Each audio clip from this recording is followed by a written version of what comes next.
What's up, y'all? OD'd here once again, and today we are going to take a prime Angus brisket from Harris Ranch and cook it hot and fast style. Let's get it started.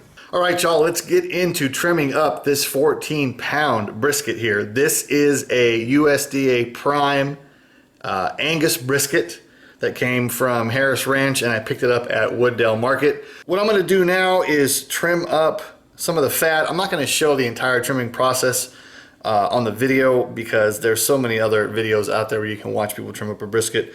But one thing to just note or pay attention to is you see all this hard fat right here. This is all going to come off.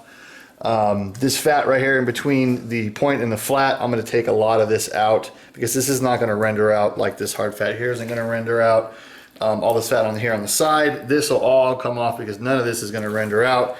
And then on the other side, we're going to cut this down to a 1/4 inch, and I'm going to keep all this on the back here because this kind of helps protect your meat from your heat.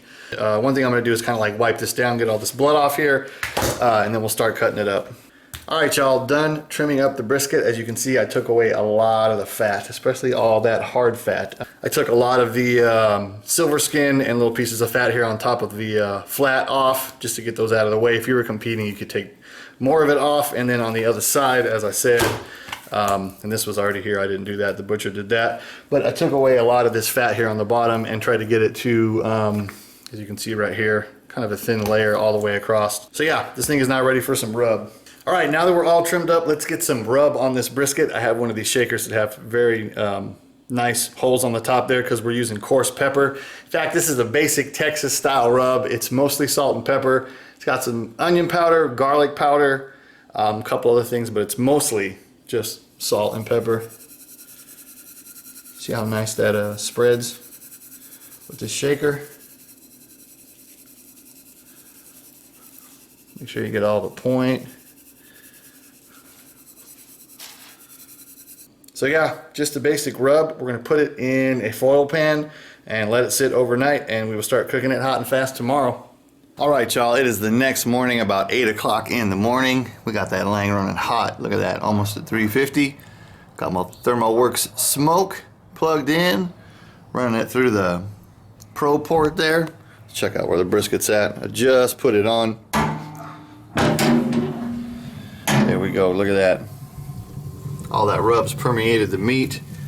There's where I sit the probe right there, and I have the point in the direction in which the heat is flowing into the smoker, and I got the fat on the bottom protecting the flat from the heat plate on the bottom. So we're gonna let it go to an internal temp of 160, and then we'll wrap it. All right, y'all, believe it or not, I am 2 hours and 15 minutes in, and we are at 160. I actually backed the heat off of the Lang a little bit. I'm now at 300 instead of 350. Not because I'm worried that cooking the brisket that hot and that fast is gonna affect the brisket in any way. It was just getting done a little too fast. I got a potluck to go to that I wanna serve this brisket around 2 o'clock, so I didn't want it to be done too early. But let's check it out, see where it's at. Oh yeah. Look at that, people. Got a nice color on it. The fat is rendering off nice. Internal temperature is 160. So we're going to put it in a aluminum pan, put some foil on top of it, and take it up to about 195, and then check it for tenderness. Alright, people, believe it or not, it has been 3 hours and the brisket is already at 195. Originally this was a 14-pound brisket. I probably cut 2 or 3 pounds of fat off of it, I would assume. So yeah, it's taken 3 hours to get to 195. Once again, took it to 160 and then put it in a foil pan with foil on the top. Now it's at 195, and what we're going to do now is we're going to take my Thermopin and check the flat for tenderness. I'm sure the point is tender. I'm not worried about that. The flat is the part that you need to make sure is tender before you take this brisket off. So I'm going to check it now, although usually I take my briskets off at around 203. That's the internal temperature in the flat when I take them off, but we're going to check them at 195 right now just to see where the tenderness is at. Alright, y'all, let's check it out. Once again, right now we are going to check for tenderness. Check that out. Still kept its bark. It looks really nice. Yeah, it's not quite done yet. That part is. It's getting there. It's close. Oh, it's real close.